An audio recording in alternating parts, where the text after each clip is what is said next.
नमस्कार, अभिवादन। मैं दुर्गेंद्र चौहान।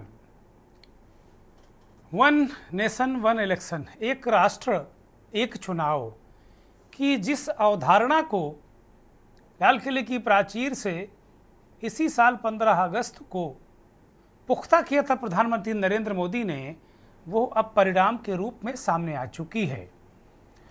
पूर्व राष्ट्रपति रामनाथ कोविंद के अध्यक्षता वाली एक कमेटी की सिफारिशों के बाद कैबिनेट ने इसे एक तरीके से अपनी मंजूरी दे दी है। आने वाले जो शीतकालीन सत्र होगा संसद का, उसमें इसे बिल के रूप में भी लाया जा सकता है, ऐसी खबरें हैं। लेकिन वन नेशन वन इलेक्शन की अवधारणा को लेकर विपक्षी दलों ने तीखी प्रतिक्रिया व्यक्त की है। कांग्रेस पार्टी, समाजवादी पार्टी जैसे दलों ने इसे सिरे से खारिज कर दिया है और कहा है कि ये केवल ध्यान भटकाने के लिए है। ऐसा कैसे संभव है जबकि इस देश में 1967 तक एक साथ ही सारे चुनाव होते थे, उसके बाद फिर चुनाव विधानसभा के अलग, लोकसभा के अलग। 31 केंद्र शासित प्रदेश और राज्य मिलाकर इस देश में हैं और हर 5 साल में एक संघीय चुनाव होता है, यानी कि जो लोकसभा का चुनाव और बाकी राज्यों के चुनाव होते हैं। हर साल लगभग 4-5 राज्यों के चुनाव होते ही होते हैं और विपक्ष कह रहा है इसमें ऐतराज क्या है। एक सबसे बड़ी दलील है भारतीय जनता पार्टी की सरकार और इस कमेटी की भी इस चुनाव को वन नेशन वन इलेक्शन करने के पीछे कि इससे खर्च घटेगा, राजकोषीय घाटा कम होगा। लेकिन इसका तोड़ भी विपक्षी दल बता रहे हैं। वो कह रहे हैं कि भाई अगर आप एक साथ कराएंगे तो आपको वीवीपैट मशीनों की इतनी तादाद चाहिए होगी कि 9,500 करोड़ रुपए आपको अतिरिक्त खर्च करना पड़ेगा। तो अब ये इसका तो बड़ा गजब मसला है कि भाई कैसे क्या होगा क्या नहीं होगा, ये बहुत विशेषज्ञ लोग ही बता सकते हैं। लेकिन रामनाथ कोविंद की अध्यक्षता वाली कमेटी ने इस साल मार्च में पहले कदम के रूप में लोकसभा और राज्य विधानसभाओं के लिए एक चुनाव कराने की सिफारिश की। समिति की ने लोकसभा और विधानसभा चुनाव के 100 दिनों के भीतर स्थानीय निकाय, इसके अलावा विधि आयोग, सरकार के सभी 3 स्तरों लोकसभा, राज्यसभा, विधानसभाओं और स्थानीय निकायों जैसे नगर पालिका और पंचायतों के लिए 2029 से एक साथ चुनाव कराने की सिफारिश सामने आ रही है। वह सदन में अविश्वास प्रस्ताव या निश्चितकाल बहुमत सिद्ध न होने की स्थिति में सरकार का प्रावधान करने की सिफारिश भी कर सकता है। पूर्व राष्ट्रपति रामनाथ कोविंद कमेटी ने एक साथ चुनाव कराने के लिए कोई समय सीमा तय नहीं की है। 18 संवैधानिक संशोधन करने की सिफारिश की है, जिनमें से अधिकांश को राज्य विधानसभाओं के अनुमोदन की आवश्यकता नहीं होगी। अब सबसे बड़ा सवाल है कि जो भारत में संविधान है, संवैधानिक रूप से जो राज्यों का वजूद है वो संवैधानिक ढांचा है, तो अब इसमें कैसे क्या होगा। हालांकि इस देश में भारतीय जनता पार्टी और उसके सहयोगियों की 22 राज्यों में सरकार है, तो उस मुताबिक वो ऐसा कर सकते हैं। अब कमेटी की सिफारिश आने के बाद किस तरीके से प्रतिक्रियाएं तीखी व्यक्त की गई। कांग्रेस के अध्यक्ष मल्लिकार्जुन खड़गे, इस देश की सबसे पुरानी पार्टी मल्लिकार्जुन खड़गे की एक प्रतिक्रिया आई है, वो अभी आपको सुनाएंगे। पहले अन्य नेताओं की प्रतिक्रिया एक बार सुन लीजिए।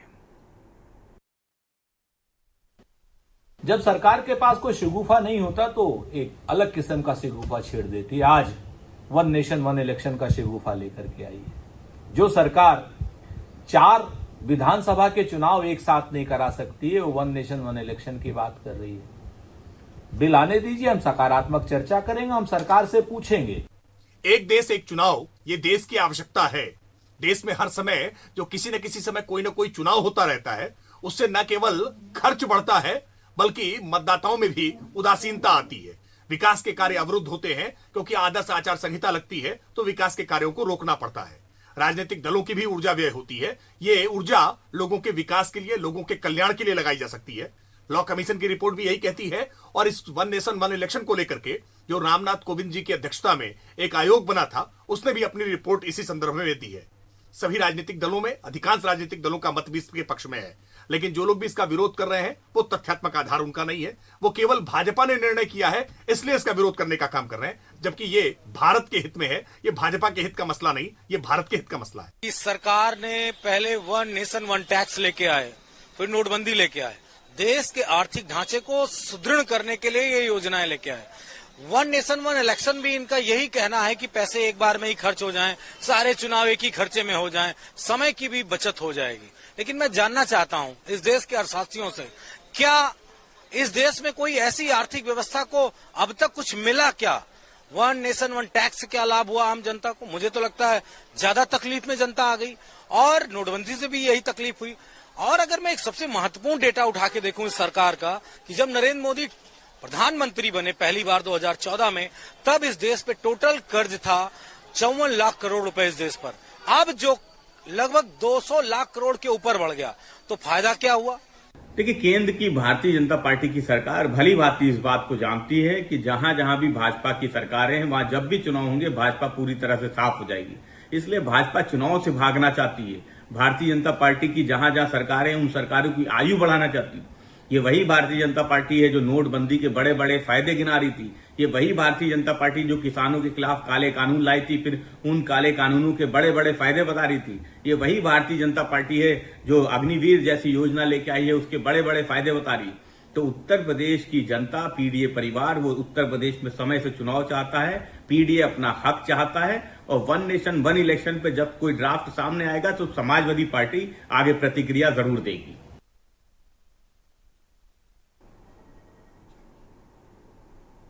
कांग्रेस के अध्यक्ष मल्लिकार्जुन खड़गे ने बड़ी महत्वपूर्ण बात कही है, वो मैं आपको सुनाऊंगा।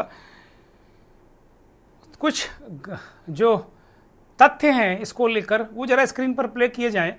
जो ग्राफिक एलिमेंट हमने तैयार किया है कि किस तरीके से ये कमेटी बनी, क्या इसका मूल मकसद है, फ़ायदे नुकसान क्या हैं, जरा उसको भी प्ले किया जाए। और लगातार इस पर हम बड़ी महत्वपूर्ण चर्चा करने वाले हैं। हमारे साथ कांग्रेस के वरिष्ठ नेता मदन मोहन शुक्ला जी जुड़ गए हैं।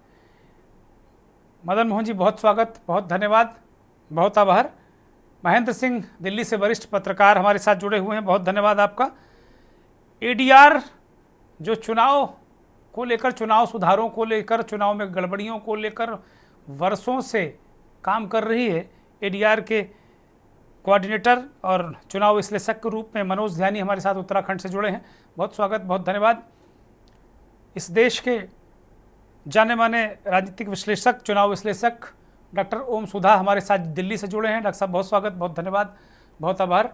और मनीष शर्मा पॉलिटिकल एक्टिविस्ट के रूप में हमारे साथ जुड़े हुए हैं। मनीष शर्मा, बहुत स्वागत, बहुत धन्यवाद, बहुत आभार। चर्चा की शुरुआत एक बार मुझे लगता है कि मनोज ध्यानी से करनी चाहिए। मनोज ध्यानी, मैं आपके पास आ रहा हूँ। जो वन नेशन वन इलेक्शन का जो मसला सामने आया है, और अब ऐसा लग रहा है कि सरकार बिल्कुल इस पर अमल करके ही मानेगी, क्योंकि ये उम्मीद है कि संसद का जो शीतकालीन सत्र होगा उसमें बिल के रूप में रखेंगे। विपक्ष ने इसे सिरे से खारिज कर दिया है। बहुत सारे फायदे गिनाए हैं, राजकोषीय घाटा कम होगा, समय बहुत बर्बाद होता है चुनाव में। तो मनोज ध्यानी, क्या हम बहुत सस्ता लोकतंत्र चाहते हैं क्या? ये सवाल है मेरा। लोकतंत्र भारत की राजनीति का जो संवैधानिक और जो मूल विषय है वो लोकतंत्र है, और उसके केंद्र में आम आदमी के अधिकारों की बात है।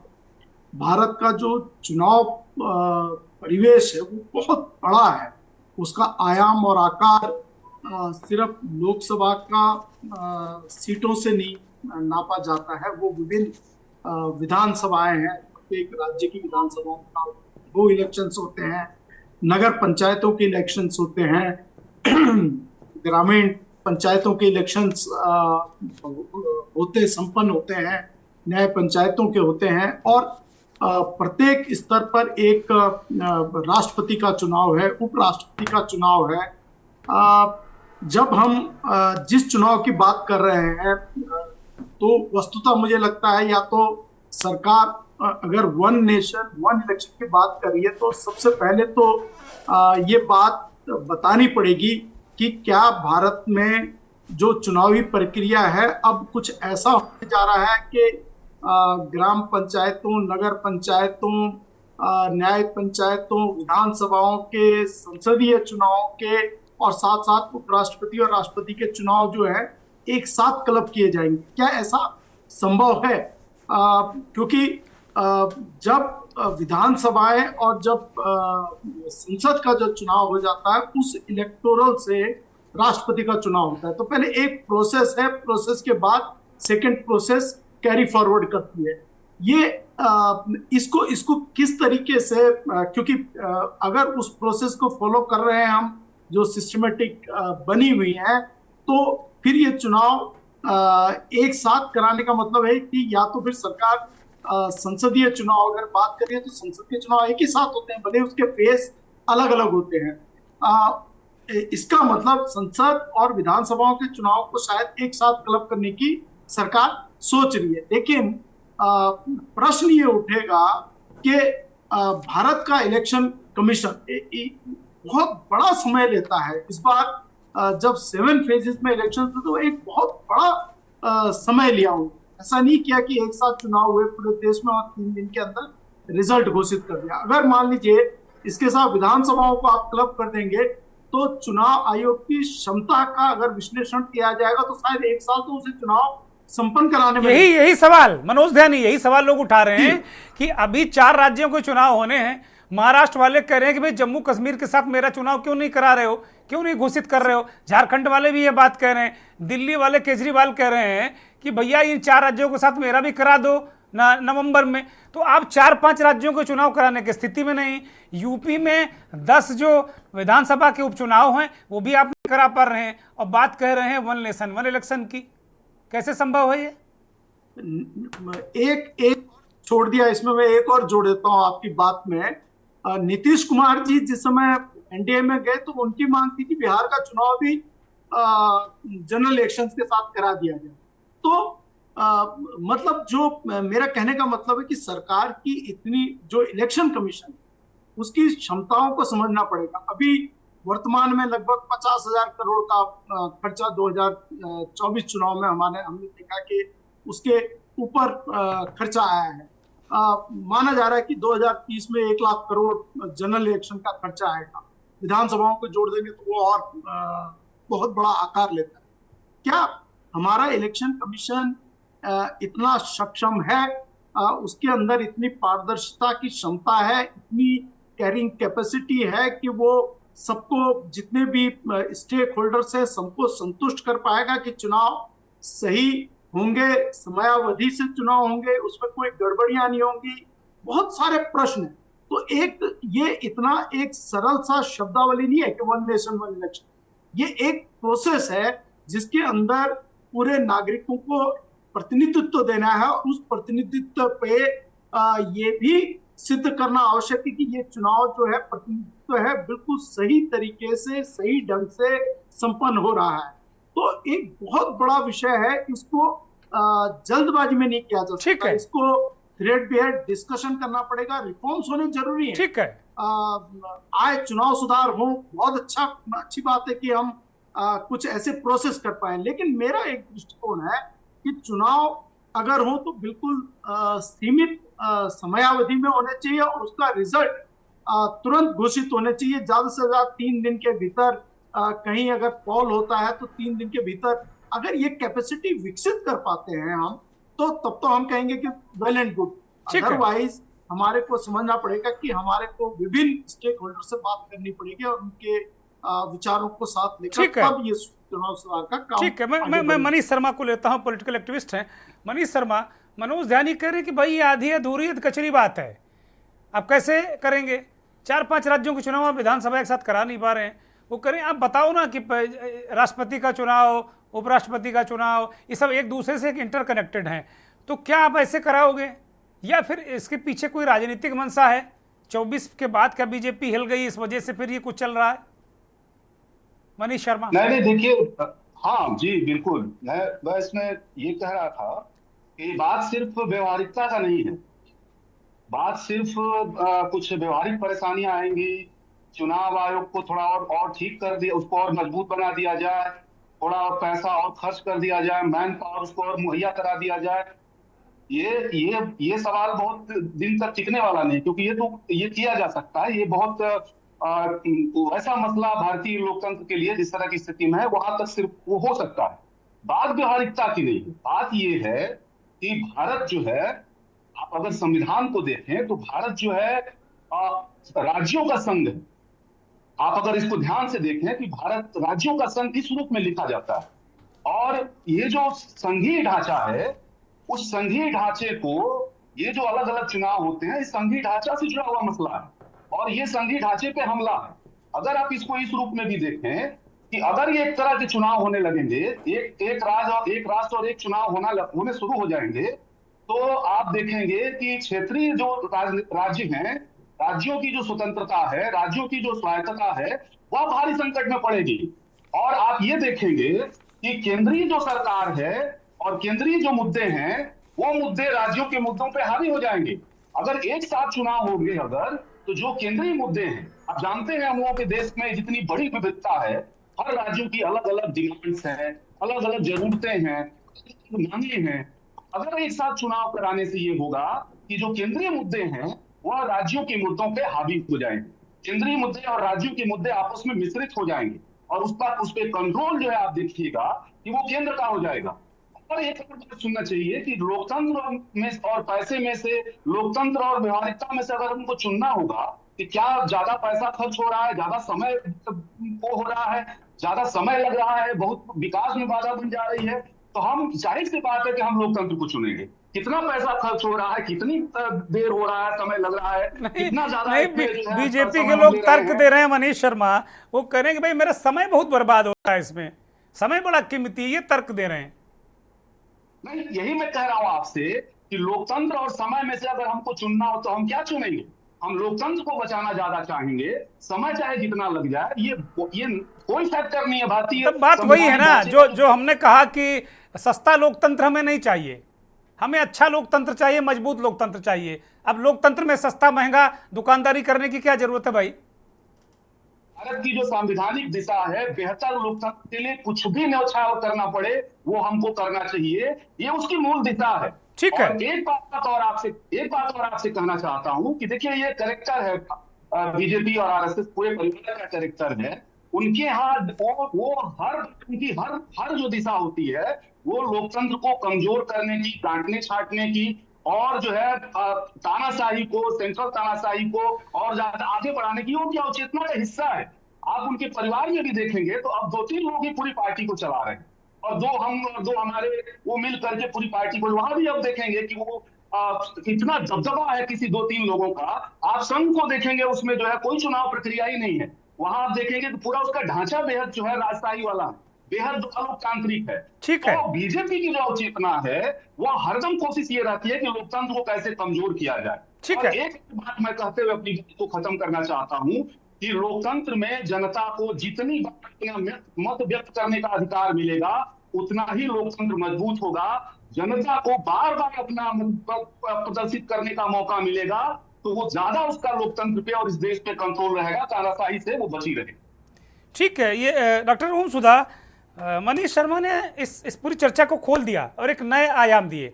उन्होंने एक तो ये चिंता व्यक्त की है कि राज्यों का जो संघीय ढांचा है उस पर आंच आएगी, इससे उनकी चिंता है। अब आगे चीज़ें डिटेल में आएंगी तो पता नहीं इसमें उनकी चिंता का समाधान होता है कि नहीं होता, लेकिन उन्होंने भारत के नागरिक होने के नाते मनीष शर्मा ने एक चिंता व्यक्त की है कि संघीय ढांचे पर आंच आएगी।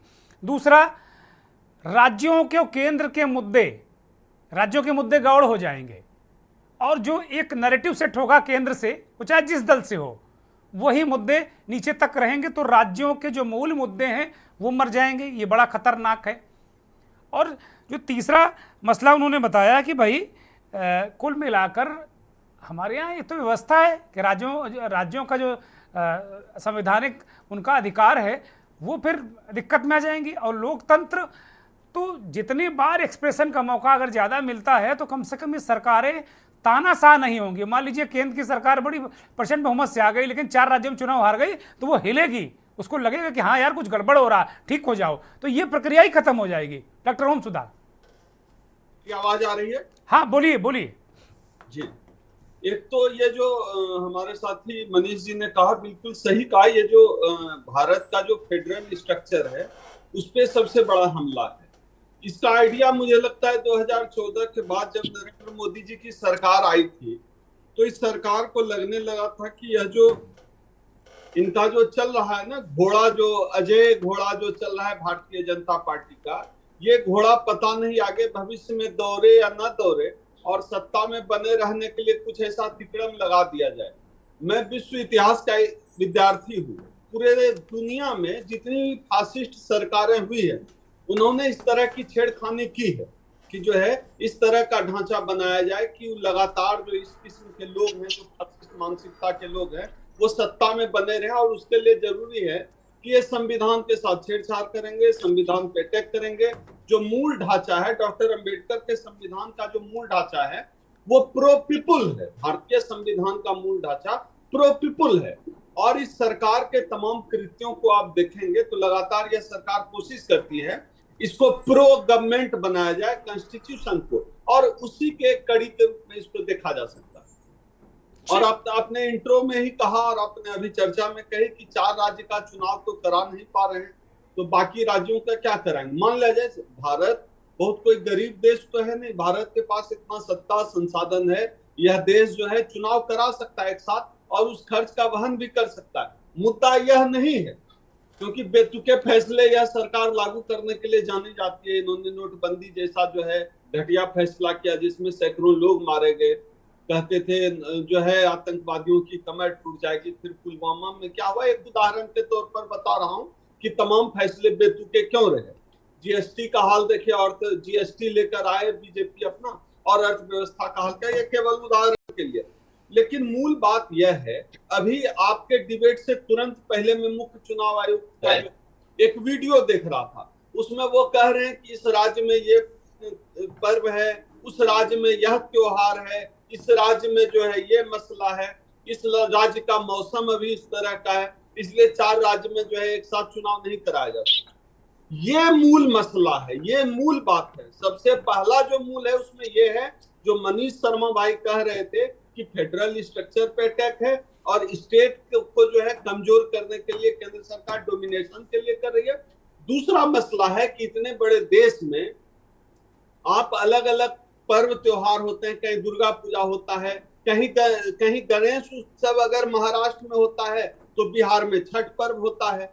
तो आप इतने बड़े देश में यह जो कल्चरल जो है कंट्राडिक्टरी है इस देश में बहुत, बावजूद इसके जिस संविधान के भरोसे यह देश टिका हुआ है, जिस संविधान की वजह से टिका हुआ है, आप उसको तोड़कर, मुझे लगता है कि बहुत जो महीन नसें हैं, जो महीन धागा से जो है इस देश को पिरोया है डॉक्टर अंबेडकर और पंडित नेहरू जैसे लोगों ने, उस नस और ढांचे को तोड़ दिया जाएगा। बहुत कुछ जो है दूर तक अगर आप देखने की कोशिश करें तो बहुत कुछ छिन्न भिन्न हो जाएगा। असल में यह सरकार का क्या नियत होता है दुर्गेश जी मैं बता देता हूँ। इस सरकार को कोई फर्क नहीं पड़ता कि किसी फैसले से जनता पे क्या असर पड़ना। ये किसानों के लिए कोई कानून बनाएंगे और किसान ही इनके फेवर में नहीं रहेंगे। ये जो है दलितों के लिए कोई योजना लेकर आते हैं, दलितों से ही राय नहीं लेते, उनके फेवर में नहीं होता है। अब ये इस तरह का फैसला लेकर आए हैं।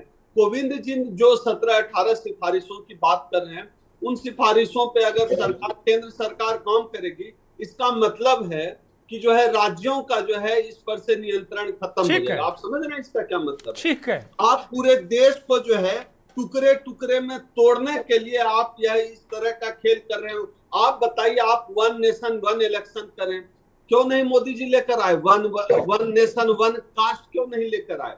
1 नेशन 1 सिटीजन क्यों नहीं लेकर आए? इस देश में हर नागरिक को बराबरी का भाव आपने इस सरकार ने दिया नहीं।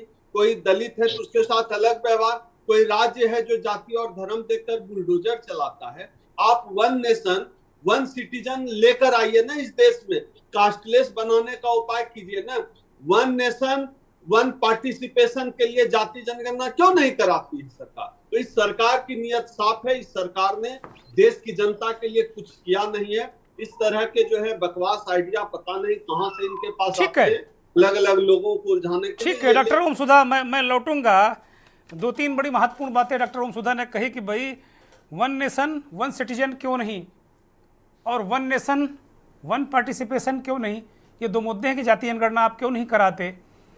और संघीय ढांचे पर राज्यों के जो अधिकार हैं, क्या उनको जब्त करने की आशंका विपक्ष जता रहा है? एक ब्रेक लूंगा, फिर मैं ब्रेक के उस पार विपक्ष के नेता के पास जाऊंगा और सत्ताधारी दल के लोग भी हमारे साथ मौजूद हैं।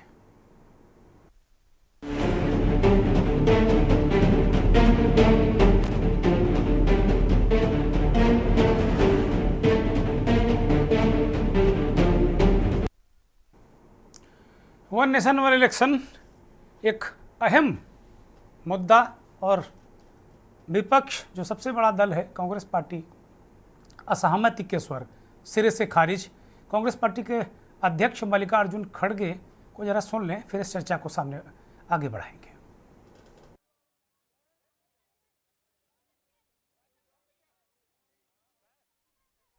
ये देखिए, ये प्रैक्टिकल नहीं है और ये चलने वाला नहीं है। ये सिर्फ चुनाव जब आते कोई ना कोई कुछ मुद्दा नहीं मिल रहा उनको, ऐसी चीजें बात करने के लिए, इश्यू को डाइवर्ट करने के लिए वो बात करते हैं, और इसीलिए और पूरे देश के लोग कोई मानने वाले भी नहीं हैं।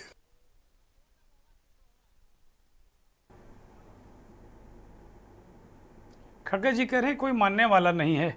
कांग्रेस पार्टी के बहुत ही वरिष्ठ नेता मदन मोहन शुक्ला जी हमारे साथ जुड़े हुए हैं। मदन मोहन जी, तमाम ये बातें कही जा रही हैं कि भाई बहुत शानदार तरीके से राजकोषीय घाटा कम होगा, समय की बचत होगी, देश प्रगति करेगा, फिर दिक्कत क्या है आप लोगों को? देखिए दुर्गेन जी, अगर इनकी मंशा जी साफ और स्पष्ट होती कि राजकोषीय घाटा कम करना है या समय बचाना है, तो पिछला चुनाव जो हुआ लोकसभा कितने चरणों में हुआ जी, और पहले चरण का चुनाव और रिजल्ट में के बीच में कितना अंतर रहा, कितने दिन का? इतने उन्होंने चुनाव आयोग ने कहा कि इसलिए इतने चरणों में करा रहे हैं कि हमारे पास इतनी फोर्स नहीं है, हमारे पास इतने कर्मचारी नहीं। आप जब एक लोकसभा का चुनाव में आप इतने चरणों में कराते हैं और तमाम आपके ऊपर बाधाएं आती हैं, तो ये कैसे करा पाएंगे मेरी समझ में नहीं आता है। ये सिर्फ इसलिए कि आज सुप्रीम कोर्ट कह रहा है कि ईडी सीबीआई का दुरुपयोग हो रहा है, ये बिल्कुल हर तरफ से संविधान का दुरुपयोग किया जा रहा है, इनके खिलाफ माहौल जब बन रहा है तो इस तरह की बातों का ये प्रयोग करते हैं। अभी मनोज झा जी ने और मनीष जी ने बहुत गंभीर बातें और अच्छे सवाल उठाए, मैं उनसे सहमत हूं। आज जो निष्पक्ष चुनाव लोकतंत्र के लिए बहुत जरूरी है, और आपको ध्यान होगा सुप्रीम कोर्ट ने कहा कि भारत में लोकतंत्र की मजबूती के लिए जरूरी है चुनाव आयोग निष्पक्ष होना चाहिए जी। और चुनाव आयोग की निष्पक्षता के लिए उन्होंने सुझाव दिया था, लिखित रूप से आदेश दिया था कि 3 लोगों की कमेटी होनी चाहिए मुख्य चुनाव आयुक्त की नियुक्ति के लिए। एक उसमें प्रधानमंत्री हो, एक नेता प्रतिपक्ष हो और एक पदेन चीफ जस्टिस हो। लेकिन उस आदेश में क्या कमी दिखाई पड़ी?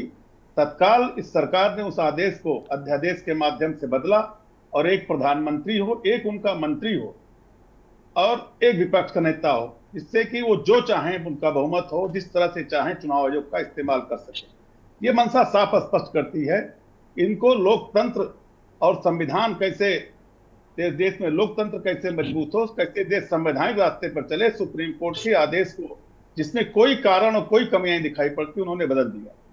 अब दूसरी बात आप देखिए कि ये आज से पार्टी नहीं है। जब चुनाव एक होने लगे तो भारतीय जनता पार्टी या जनसंघ ने कब विरोध किया था? ये नहीं एक चुनाव होना चाहिए, खर्चा इससे बढ़ रहा। क्या कभी कोई नेता का बयान या कोई संसद में या कहीं पर प्रश्न उठाया गया था?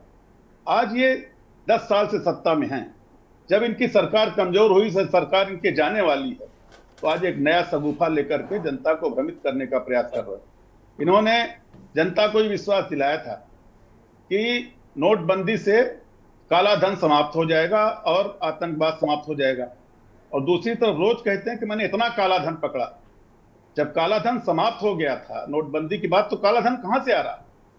आतंकवादी रोज मारे जा रहे हैं, और आज रोज वहां कश्मीर में कानून बदलने के बाद भी जितने सैनिक मारे जा रहे हैं, ये दुर्भाग्यपूर्ण है देश की कि आज भी कंट्रोल में नहीं हो रहा, आतंकवाद नहीं कंट्रोल में हो रहा। आज ये सरकार जब सब तरफ से फेल अपने आप को महसूस कर रही है, तो कोई ना कोई नया सगुफा ला करके देश के जनता का ध्यान भ्रमित करने का प्रयास कर रही है।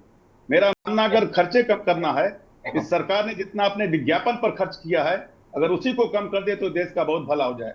इस सरकार ने जिस प्रकार से खर्चे का तांडव किया है और जिस प्रकार से इलेक्टोरल बॉन्ड के माध्यम से भ्रष्टाचार को उजागर हुआ है कि इलेक्टोरल बॉन्ड लो और उनको काम दो, जिस प्रकार से भ्रष्टाचार के माध्यम से अभी पार्लियामेंट बनी हुई टपकने लगी, अभी बना हुआ राम मंदिर टपकने लगा, अभी बने हुई सब पुल गिरने लगे, हवा के झोंके से बड़ी बड़ी मूर्तियां जिसको प्रधानमंत्री जिनका उद्घाटन करते हैं महाराज शिवाजी की, वो गिर गई।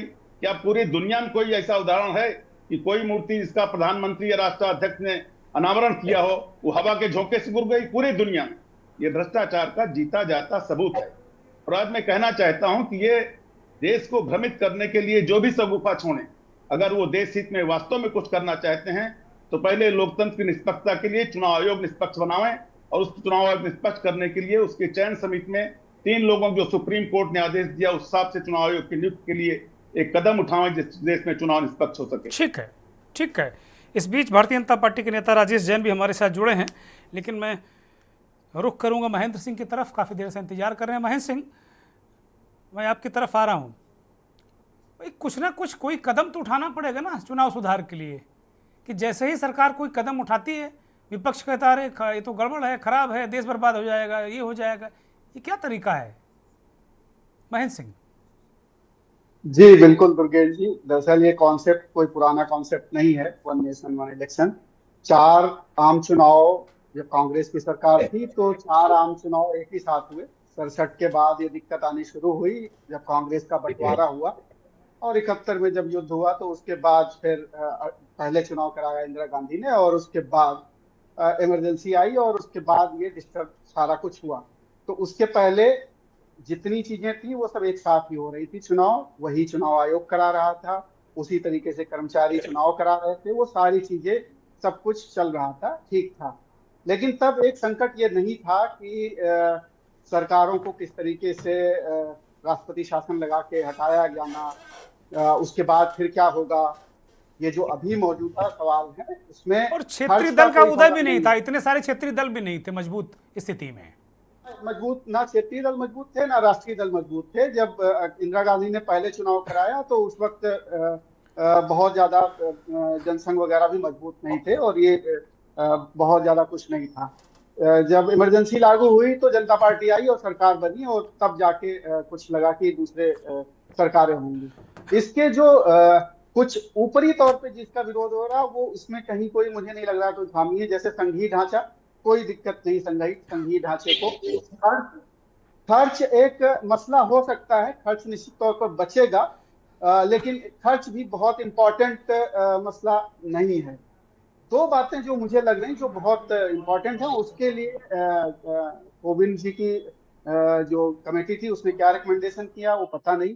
एक ये है कि जब कोई क्षेत्रीय दलों की गठबंधन की सरकारें बनती हैं, वहां पर अगर किसी दल ने वापस ले लिया और अल्पमत में सरकार आ गई, सरकार गिर गई, दूसरी सरकार नहीं बन पा रही है, राष्ट्रपति शासन का नंबर आएगा, तो वहां पर क्या व्यवस्था की गई है। एक बहुत ये संवैधानिक संकट खड़ा होगा, इसके लिए क्या व्यवस्थाएं की गई है, ये कमेटी ने क्या कहा है, ये अभी पब्लिक में नहीं है। दूसरा ये है कि जब कभी भी राष्ट्रपति शासन लागू होगा किसी सरकार को, जिन कारणों से आर्टिकल 356 को बर्खास्त किया, आर्टिकल 356 के अंतर्गत जब राष्ट्रपति शासन लगता है, उस कंडीशन में होता है कि चुनाव आपको कराना है। 6 महीने के लिए बढ़ाया जा सकता है, लेकिन उसकी भी एक लिमिट है। उस कंडीशन में क्या होगा, ये एक संवैधानिक पहलू है। ये 2 बड़े सवाल हैं। चुनाव आयोग करा सकता है कि नहीं करा सकता, उसकी क्षमता किसी भी लोकतांत्रिक देश में किसी भी एजेंसी की क्षमता बढ़ाई जा सकती है, उसमें कहीं कोई 2 राय नहीं है। जैसे समझना होगा कि अभी जैसे सीबीआई आईबी काम करती थी, अभी एनआईए एक एजेंसी आ गई, तो चुनाव आयोग की क्षमताएं बढ़ाई जा सकती हैं। 3 सदस्यीय क्या वो 9 सदस्यीय किया जा सकता है, उसका आकार बड़ा किया जा सकता है, उसको फंड ज्यादा दिए जा सकते हैं। दूसरा ये कि समतल भूमि नहीं है सभी पार्टियों के लिए। किसी पार्टी के पास फंड बहुत है, किसी के पास नहीं है, इसकी व्यवस्था करना बहुत जरूरी है कि लेवल प्लेइंग फील्ड मिले। तो इसके लिए एक फंड होना जरूरी है, जो फंड चुनाव आयोग की निगरानी में हो। पार्टी को उसी फंड से हर कैंडिडेट को जिस तरीके की भी व्यवस्था हो, उसका एक फार्मूला निकाला जा सकता है, उस तरीके की चीजें हों। और वन नेशन वन इलेक्शन मतलब एज ए कॉन्सेप्ट कोई बुरा नहीं, देश पहले कर चुका है, 4 चुनाव तो देश कर ही चुका है। इस पर तब कोई बुनियादी सवाल इस तरीके के थे नहीं। बुनियादी सवाल तब आए जब कुछ प्रैक्टिकल दिक्कतें हुई, जहां सरकारें गिरी, जहां सरकारें गिराई गई, वहां पर कैसे टैकल करना है, उसका कहीं क्या प्रावधान होगा इसमें, वो एक देखने वाली बात होगी। और संघीय ढांचा और इन सारी चीजों का कुछ नहीं। और रही बात कि एक साथ होगा तो क्या लोकल मुद्दे खत्म हो जाएंगे? नहीं। अभी जैसे चुनाव हुए थे 4 स्टेट में, लोकसभा चुनाव के साथ ही चुनाव होते हैं, आंध्र प्रदेश में, उड़ीसा में, और 1-2 स्टेट और है, शायद अरुणाचल प्रदेश है, और एक अगर मैं भूल रहा हूं तो 1-2 और स्टेट है, 4 स्टेट है, सिक्किम है शायद। तो अरुणाचल प्रदेश और सिक्किम को अगर छोड़ दिया जाए तो उड़ीसा और जो आंध्र प्रदेश है, बड़े स्टेट हैं, और यहाँ पर सरकारें बदल गई, आप देखेंगे। तो स्थानीय मुद्दे काम करेंगे, जो केंद्र के मुद्दे हैं वो अलग काम करेंगे, स्थानीय मुद्दे अलग काम करेंगे। दिल्ली का एक आप देख लीजिए, दिल्ली में बिल्कुल बदल जाती है सूरत। जब लोकसभा चुनाव होते हैं आम आदमी पार्टी कुछ नहीं जीतती है, जब विधानसभा चुनाव होते हैं आम आदमी पार्टी बिल्कुल लैंडस्लाइड विक्ट्री करती है। तो जागरूक है मतदाता बहुत जागरूक है, उसको मालूम है कहाँ क्या होना है। प्रैक्टिकल दिक्कतें जो 2-4 चीजों में जो बड़ी संवैधानिक दिक्कतें हैं, उस पर जोर देने की जरूरत है। एक तो लेवल प्लेइंग फील्ड के लिए फंड जो है उसकी कुछ अलग व्यवस्था करनी होगी, वरना ये जिस तरीके से ब्लैक मनी और तमाम ये इधर कोई पार्टी को चंदा दे रहा, कोई पार्टी को इधर चंदा दे रहा, उसके लिए तमाम दुनिया भर के जो लंद फंद होते हैं जो राजनीतिक पार्टियां करती हैं, वो बंद हो जाए तो बहुत कुछ फेयर एंड फ्री इलेक्शन हो सकते हैं। दूसरा, जो वीवीपैट को लेकर के बात हो रही, जो चुनाव में मशीनें इस्तेमाल होती हैं, उसमें जो रिगिंग की बात आती है कि फेयर नहीं है चुनाव, उसके लिए टेक्नोलॉजी के तौर पर कुछ अलग इंडिपेंडेंट तरीके से बॉडी हो, अलग तरीके से उस पर काम हो, वो बिल्कुल फेयर होनी चाहिए। और पर्ची जो वीवीपैट से निकलती वो हर एक आदमी को वो मिलनी चाहिए, पर्ची चाहे जितना खर्चा आए उसको वो मिलनी चाहिए कि हाँ वही दिखा और वही पर्ची मिल रही है। ठीक बात है, इस तरीके की व्यवस्थाएं हो तो मुझे नहीं लगता कि इसमें ठीक है। राजेश जैन, अब जो अब तक की चर्चा से निकल कर आया कि भाई एक तो आशंका है कि जो फेडरल ढांचा है, संघीय ढांचा है, उसको चोट पहुंचेगी। दूसरा महत्वपूर्ण बात, अभी 2 मुद्दे उठाए उन्होंने कि सरकारें गिर जाएंगी, उसके बाद क्या होगा, और लेवल प्लेइंग फील्ड कि भैया पैसा अगर आप वास्तव में चुनाव सुधार चाहते हो तो एक तो लेवल प्लेइंग फील्ड दो कि भैया अगर महेंद्र सिंह चुनाव लड़े तो वो भी खर्च करेंगे, राजेश जैन को भी उतना पैसा, दुर्गेन्द्र चौहान को भी उतना पैसा। और दूसरा जो वीवीपैट का मसला, जो संदेह है सबसे ज़्यादा कि भैया मेरा वोट कहीं और चला जाता है। चुनाव सुधारों में मुझे लगता है ये मुद्दे ज़रूर साथ होने चाहिए। बाकी बहुत सारी चीज़ें अभी हो सकता है कि सामने भी आए, तो इन मुद्दों पर ये जो वन नेशन वन इलेक्शन का मसला है, ये कैसे एड्रेस करेगा इसको? जी मुझसे सवाल है। राजेश जैन, भारतीय जनता पार्टी के नेता। जी जी, आवाज आ रही है? हाँ बिल्कुल, बुलंद आवाज है, बोलिए धड़ल्ले से। जी जी, सबसे पहले मैं तो आपको धन्यवाद देता हूँ ये चैनल को, इन्होंने एक बड़ा ही जबरदस्त, ये जो अभी बहुत चर्चा है वन नेशन वन इलेक्शन, लेकिन मैं अभी अपने कांग्रेस के जो हमारे ढांचे हैं उनको सुन रहा हूँ, और जब कांग्रेस इन सब चीजों को बोलती है तो एक बहुत बड़ी लोगों के अंदर में एक खुजलाहट होती है कि कांग्रेस को कम से कम यह बोलने का अधिकार है या नहीं। महेंद्र सिंह जी ने बहुत स्पष्ट कर दिया है, और फिर बोलने का नहीं। वन नेशन वन इलेक्शन में कांग्रेस अपना हाथ आजमा चुकी पहले, और जहां तक वो मूर्तियों को गिराने और उठाने की बात कर रहे हैं, तो हम लोग के सामने में ये बताया कि कांग्रेस ने कौन सा ऐसा सेक्टर छोड़ा था इस देश में, चाहे वो आसमान में पूंजी हो, चाहे जमीन में कोयला हो, क्या नहीं था। डिरेल मत करिए, चुनाव में रहिए भाई। राजेश जैन, डिरेल मत करिए घोटाला। और वो कहना कि पुलवामा अटैक हुआ, नोटबंदी से आतंकवाद समाप्त हो जाएगा, तो भाई साहब नोटबंदी को बदनाम करने के लिए आपने बहुत कुछ किया है। एक उदाहरण हो पुलवामा भी उन्हीं में से एक। इसलिए कांग्रेस को अधिकार नहीं है, कांग्रेस का चेहरा बेनकाब हो चुका है अमेरिका में। इनके आका जो है वहां जाकर के किनसे मिल रहे हैं पूरा देश देख रहा है। और जहां तक आपने अभी मल्लिकार्जुन खड़गे साहब का बयान जारी दिखाया हम लोगों को, तो खैर वो तो बहुत बुजुर्ग व्यक्ति हैं, बहुत ही सज्जन व्यक्ति हैं, और उनकी तो अपनी कोई बात होती नहीं है। वो तो राहुल जी का कहा हुआ कह रहे हैं कि ये चलेगा नहीं। कांग्रेस शुरू से कहते आई 370 चलेगा नहीं, 3 तलाक चलेगा नहीं, तो ये कांग्रेस के कहने का है। हमारे लिए तो ओम शर्मा जी कह रहे हैं, और उन्होंने कहते कहते एक बहुत बड़ी सच्चाई बोल दी कि अम्बेडकर जी और नेहरू जी, इनके हिसाब से अम्बेडकर निर्णय संविधान को बनाए। अम्बेडकर और नेहरू जी भी बहुत महीन धागा से पिरोया।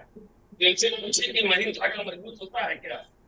उसी को मजबूत करने के लिए एक राष्ट्र और एक संकल्प शक्ति के साथ 1 नेशन 1 इलेक्शन होना चाहिए, जिससे इस इतनी बड़ी परेशानी और इतना जो दिन बर्बाद होता है, इतने जो पैसे बर्बाद होते हैं, वो कम से कम बंद हो जाएंगे। इलेक्ट्रल प्रोसेस में बहुत सुधार आ चुका है सर। इलेक्ट्रल प्रोसेस में कोई नहीं रहा, उनके रहा। अब वीवीपैट का इस्तेमाल होता है कि कांग्रेस के ऊपर भी हल्ला कर रहे हैं।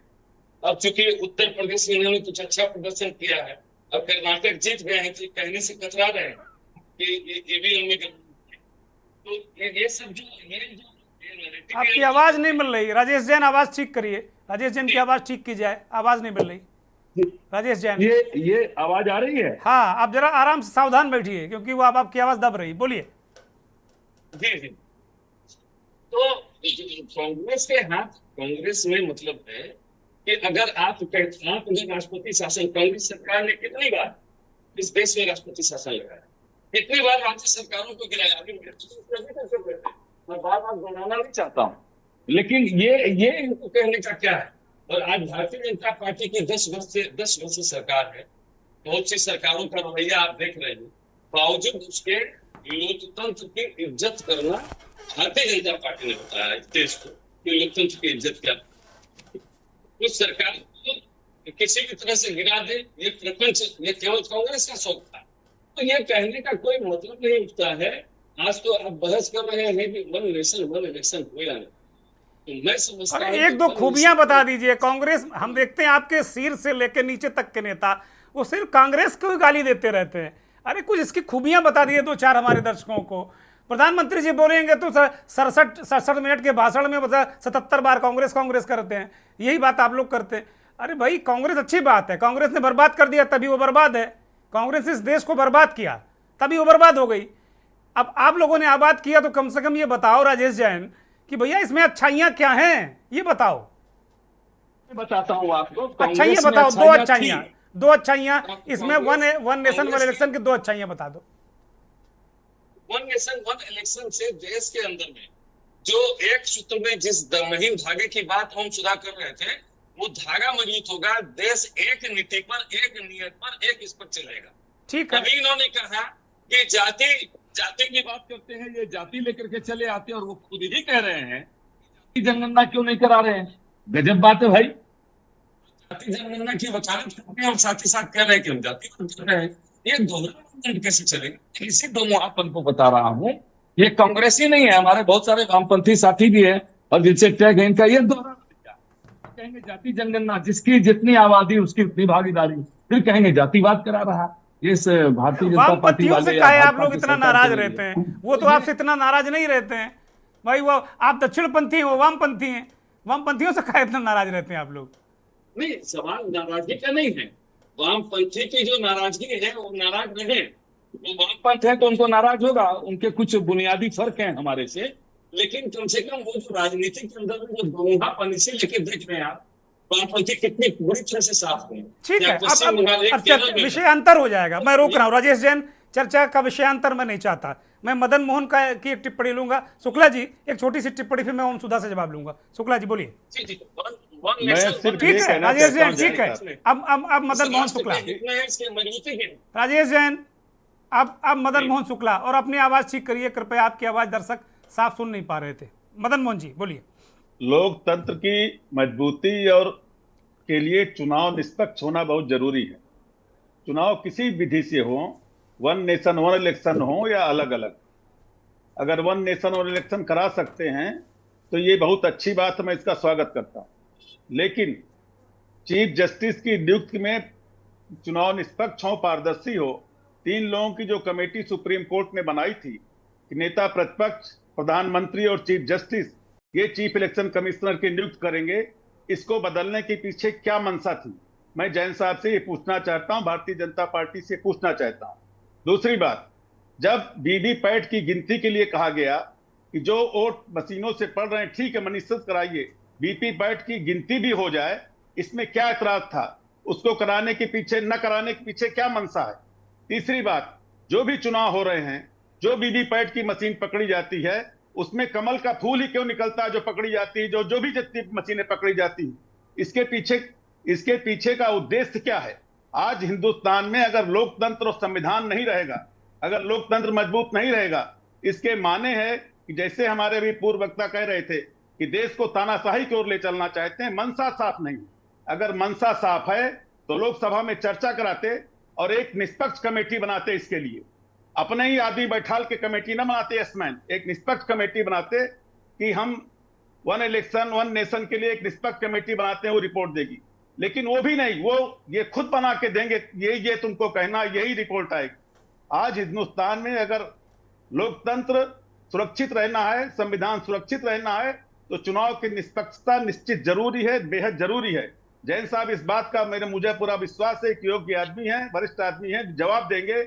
उसके पीछे, बदलने के पीछे क्या मंशा थी जो 3 लोग कमेटी सुप्रीम कोर्ट ने चीफ इलेक्शन कमीशन की नियुक्ति के लिए बनाई? ठीक है जैन साहब, पिन पॉइंटेड जवाब, बस ज्यादा दाएं बाएं नहीं, सीधे मैं वो हमारे से और बोल रहे हैं, मैं उनको सुन रहा था। उन्होंने कहा कि क्या मंशा वीवीपैट के नहीं गिनाने की। अभी एक भाई साहब महेंद्र जी भी कह रहे थे कि पर्ची जो देनी चाहिए, इससे चुनाव की गोपनीयता भंग होती है और इससे बहुत बड़ा खतरा वोटर्स को हो सकता है। उनसे पूछा जा सकता है कि तुम पर्ची दिखाओ, तुमने किसको वोट दिया। ये गोपनीयता के दृष्टिकोण से उचित नहीं है। इसको आप संवेदनशील व्यक्ति हैं, आप समझ सकते हैं। रही पारदर्शिता की बात, तो मैं उसमें डाल दीजिए ना। नहीं बोलिए। चुनाव अगर पारदर्शी नहीं होते तो उत्तर प्रदेश में आपकी पार्टी ने जो अभी प्रदर्शन किया है, या कर्नाटक में आप जीतते हैं, जब आप जीतते हैं तो वीवीपैट ठीक हो जाता है। अरे वो राजेश जैन वो कह रहे हैं कि पारदर्शी होते तो आप 10 पर आ जाते। वो कह रहे पारदर्शी है ही नहीं तो आप तो अंडर ट्रेन थे, ये कह रहे हैं वो। तो देखिए ये तो खैर 76 सीटों पर एडीआर ने एक रिपोर्ट दी है, मनोज ध्यानी मौजूद हैं। एडीआर ने रिपोर्ट दी कि देश में 76 सीटों पे ठीक नहीं है, कुछ खेल हुआ है उसमें। एडीआर ने इस बात को एक रिपोर्ट दी है एडीआर ने। अरे चुनाव रिपोर्ट है वो हमने देखा है महोदय, लेकिन आप उस रिपोर्ट को पूरा आप दिखाइए, उसमें वो नहीं लिखा। ये टेक्निकल इशू जो है, लेकिन मेरा उस पर से कहना है कि कांग्रेस अगर चाहती है या हमारे ये बताइए कि 3 दिन में मतदान प्रतिशत आता है और आप 1 नेशन 1 इलेक्शन की बात करने चले हैं। आज वोट डालें, परसों प्रतिशत आ रहा है। ये चुनाव आयोग है आज 10 दिन बाद प्रतिशत आ रहा है और आप नंबर चेंज कर देते हैं। देश अपने हिसाब से नंबर चेंज। ये आयोग है, भारतीय जनता पार्टी को मैं नहीं कह रहा हूं, आयोग की बात है। अगर ऐसे आयोग से चुनाव होगा तो मुझे लगता है 1 साल तक चुनाव होते रहेंगे इस देश में लगातार। अगर सभी दलों में सहमति बनेगी, उन्होंने कहा है सभी दलों में सहमति बनेगी, तो आज तो तकनीक का युग है ना, आज तो तकनीक का युग है। पहले हम लोगों के समय में लोग 3-3 दिन तक गिनते रह जाते थे चुनाव में, आज 1 दिन में हम गिन करके रिपोर्ट बता देते हैं। सुबह आप जो है यही बात तो कह रहा विपक्ष कि गिनती 1 दिन में और मत प्रतिशत 3 दिन में। ये कौन सी तकनीक है भाई तुम्हारा आपके पास? यही तो पूछ रहा है देश, पूछ रहा है, विपक्ष पूछ रहा है कि गिनती 1 दिन में, दोपहर तक परिणाम आ गए और प्रतिशत के लिए 3 दिन इंतजार। इसका मतलब ये संदेह तो देशवासियों को होता है ना। लेकिन इसका मत प्रतिशत से इनकी गिनती का क्या लेना देना है? मत प्रतिशत से गिनती का क्या लेना देना, जीत हार का क्या लेना देना? नहीं बिल्कुल है, वो आपके सुनने भाई आप अगर इतने एक्यूरेट हैं, इतने सुनिए राजेश जैन सुनिए, अगर इतने एक्यूरेट हैं आप कि आप गिनती दिन में ही करके दे देते हैं 1 दिन में, तो फिर आप मत प्रतिशत भी जल्दी ला सकते हैं ना। आपके पास तो मशीनरी बड़ी स्ट्रांग है, तो वो क्यों नहीं लाते आप? हिडन एजेंडा है आपका क्या? क्यों नहीं लाते? मतों की गिनती ही डिक्लेयर हो जाती है तो आप प्रतिशत निकाल लीजिए। भाई आप समझ ही नहीं पा रहे हैं। आज वोट पड़ा है तो कल गिनती तो नहीं हो जा रही। हमको आज शाम तक, रात तक, कल दोपहर तक मिल जाना चाहिए। आप मत प्रतिशत पहले चरण का 5 दिन बाद दे रहे हैं और जब फाइनल 4 जून को गिनती होती तो एक ही दिन में गिनती करके सरकार बना दे रहे हैं।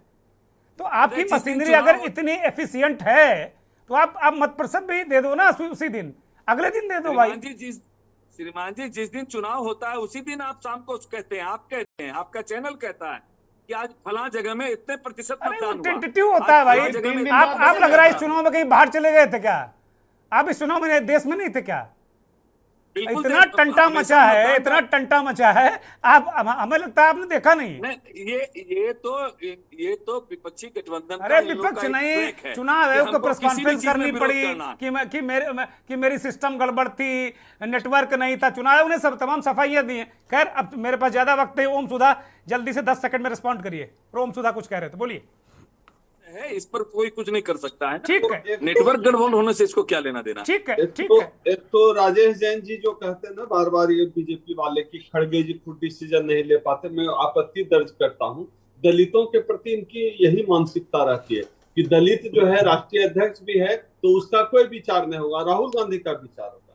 ये मतलब एक दलित जो है अध्यक्ष होकर भी निर्णय नहीं ले सकता। दलितों के प्रति भाजपा की यही मानसिकता समझता हूँ। दूसरा एक बात मैं दुर्गेंद्र जी समझ नहीं पाता हूँ कि यहाँ जो है चुनाव आयोग का प्रवक्ता बन जाता है भाजपा का नेता, और भारतीय जनता पार्टी का जो है प्रवक्ता बन जाता है चुनाव आयोग। ये रिश्ता क्या कहलाता है? इसीलिए ये रिश्ता कुछ नहीं कहलाता। ये जो है ये चुनाव आयोग और बीजेपी का जो रिश्ता है ना, ये संदेह पैदा करने वाला है। और ये वन नेशन वन इलेक्शन करके ये दलित कार्ड खेलने से नहीं चलेगा ओम जी। ठीक है। दरअसल सच्चाई ये है कि कांग्रेस में कोई अध्यक्ष बन जाए, चलेगा केवल गांधी परिवार का। नहीं, ये नड्डा की चलती है क्या? राजेश जैन, आपके यहाँ नड्डा की चलती है क्या? नड्डा की चलती है, दिल में हाथ रख के बताओ। जेपी नड्डा की चलती है क्या वहां? वो किसी की नियुक्ति कर सकते हैं क्या? कोई मुख्यमंत्री तय कर सकते हैं क्या? ये सारे दलों की यही स्थिति है, सारे दलों की स्थिति है। भाजपा में चुनाव हुआ है क्या? कभी भारतीय जनता पार्टी में चुनाव हुआ है क्या? खड़गे साहब ठीक है, ठीक है। अब मनोज ध्यानी से एक छोटा सा कमेंट। मनोज ध्यानी, चुनाव सुधार कैसे होगा? बहुत 10 सेकंड में, चूंकि मेरे पास वक्त नहीं। Rajesh Jain, okay Rajesh Jain please. मनोज ध्यानी छोटी सी टिप्पणी जल्दी से। जी, लॉ कमीशन की एक बहुत बड़ी रिपोर्ट सुप्रीम कोर्ट के आधार पे उनके द्वारा गठित है, और उस रिपोर्ट में पूरा प्रोसीजरल डेमोक्रेसी, सब्सटेंटिव डेमोक्रेसी, जो पार्टियों के इंटरनल रेगुलेशन और रेगुलर इंटरनल पार्टी डेमोक्रेसी है, उसको रेस्टोर करने की बात है। स्टेट फंडिंग्स होना बहुत आवश्यक है। 59A इलेक्शन रूल जो BBPA की बात हो रही है, उसको इंश्योर किया जाना बहुत जरूरी है। वन नेशन अगर वन इलेक्शन है तो आप 5 साल के लिए किसी के हाथ में पावर नहीं दे सकते। तो राइट टू रिजेक्ट पहले आना चाहिए। राइट टू रिकॉल का प्रोविजंस यहाँ पर आने आवश्यक है। और किस तरीके से जो इलेक्शन कमीशन है उसके लिए एक इंडिपेंडेंट सेक्रेटरिएट आए, इलेक्शन कमीशन को बराबर के कॉन्स्टिट्यूशनल प्रोटेक्शन मिले, उनकी इंडिपेंडेंट सिलेक्शन प्रोसीजर्स का होना बहुत आवश्यक है। तो इलेक्शन रिफॉर्म सिर्फ वन नेशन वन इलेक्शन बोल देने से नहीं होगा। Thank you. पूरा एक इंटरनल सिस्टम है, उस सिस्टम को पूरा खंगालने की आवश्यकता है। और अगर भारतीय जनता पार्टी और तमाम जो संसद है, विपक्ष वगैरह की पार्टियां हैं, मिलकर अगर इस तरीके का कार्य कर पाती हैं, उसमें ये भी जोड़ा जाना बहुत आवश्यक है कि उस लॉ कमीशन में कि जो रॉन्ग एफिडेविट्स फाइलिंग होती है, फॉल्स एफिडेविट्स, उनको किनारे किया जाना चाहिए। अलग से मनोज ध्यानी, मुझे लगता है कि अलग से चर्चा करानी पड़ेगी। मैं चर्चा कराऊंगा, मैं आज वादा करता हूं कि अलग से चर्चा कराऊंगा। महेंद्र सिंह, कैसे सुधरेगा? केवल एक कैशवर्ड वन नेशन वन इलेक्शन, चुनाव प्रक्रिया सुधर जाएगी क्या? केवल 5 सेकंड में जल्दी से महेंद्र सिंह। 2 चीजें और जोड़ दी जाए तो सुधर जाएगा। एक तो अकाउंटेबिलिटी फिक्स कर दी जाए कि जो मैनिफेस्टो जारी करती है पार्टियां, उस पर 100% काम करना होगा। अगर नहीं कर पाए तो उनका जो रजिस्ट्रेशन है वो रद्द कर दिया जाएगा। 5 साल के लिए चुनाव नहीं लड़ सकते। अभी सब सुधर जाएगा। दूसरा, रिकॉल का, कैंडिडेट को रिकॉल कर लीजिए, MP MLA को, अगर वो अकाउंटेबिलिटी उसकी फिक्स कर दी जाए, सारे चुनाव के सारे सब जो है खत्म हो जाएंगे अपने आप। एकदम जो कहते हैं ना, ठीक तरीके से काम करना पार्टियां सब शुरू कर दी। ठीक है, थैंक यू। मनीष शर्मा, एक छोटा सा 10 सेकंड का टिप्पणी, सुधार कैसे हो? हम लोग निंदा आलोचना तो कर चुके हैं, नहीं सुधार देखिए कैसे? देखिए बात, मेरा बस इसमें इतना ही कहना है, फिर से वही कहना है कि जनरली एक उदार हिस्सा है समाज में, वो बीजेपी के जब कोई प्लान लेके आती है तो नॉर्मली वो उसको बहुत जनरलाइज करके लेता है, बहुत सरलीकरण करके लेता है। जैसे नोटबंदी वाले में लोगों ने मान लिया शुरू में कि शायद वो सही दिशा में था, लेकिन हमने देखा कि उसमें बड़े पैमाने पर लघु उद्योगों की जो कैश इकोनॉमी है उसकी कमर तोड़ के रख दी पूरे देश के अंदर। दूसरा हमने देखा कि रिजर्व बैंक जो स्वायत्त संस्था है उसकी स्वायत्तता को खत्म कर दिया। और तीसरा हमने देखा कि काले धन को एकदम व्हाइट कर दिया। तो कुछ लोग अभी इस पे भी सहमत हो जाएंगे कि एक देश एक कानून, अगर एक देश कानून सुनने में बहुत अच्छा लगता है कि एक देश एक कानून क्या है, इसमें क्या दिक्कत है, लेकिन जहां संघीय ढांचा है और भारत जैसी विविधता को वो तो ध्वस्त कर देगा, खत्म कर देगा। तो ये जो वन नेशन और वन इलेक्शन है, मैं फिर से कहना चाह रहा हूं कि संघीय ढांचे को बेहद नुकसान पहुंचाएगा और केंद्रीय ताकत को, राज्यों की आकांक्षाओं को कुचलने का एक प्रावधान। बहुत बहुत शुक्रिया। अब वक्त इजाजत नहीं देता। राजेश जैन, मदन मोहन शुक्ला, महेंद्र सिंह, मनोज ध्यानी, मनीष शर्मा, डॉक्टर ओम सुधा और तमाम उन दर्शकों का भी बहुत बहुत धन्यवाद, बहुत आभार जिन्होंने इस कार्यक्रम को देखा। बड़ी महत्वपूर्ण, बड़ी दिलचस्प चर्चा रही। एक पक्ष लगातार इस बात पर डटा हुआ था कि ना, वन नेशन वन इलेक्शन जो संघीय ढांचा है उसको नष्ट करेगा, राज्यों की स्वायत्तता को खत्म करेगा, राज्यों के जो मूल मुद्दे हैं वो कहीं ना कहीं गौड़ हो जाएंगे। एक चिंता, एक फिक्र ये जरूर निकल कर आई। और और जो दूसरा पक्ष था उसने कहा कि सब कुछ ठीक हो जाएगा, राइट टू रिजेक्ट और राइट टू रिकॉल। अगर हमने नेता चुनकर भेजा है तो 5 साल तक हम इंतजार नहीं करेंगे, 5 साल तक हम इंतजार नहीं करेंगे, उसे झेलेंगे नहीं। और वन नेशन वन इलेक्शन में ये आरोप है विपक्ष का, भाई हम 5 साल झेलने की व्यवस्था करें, तो हम 5 साल झेलेंगे नहीं, ये व्यवस्था भी करनी होगी। तो right to reject, right to recall. Doctor Ram Manohar Lohia ने कहा था, जिंदा कौमें 5 साल इंतजार नहीं करती। बहुत बहुत धन्यवाद, नमस्कार।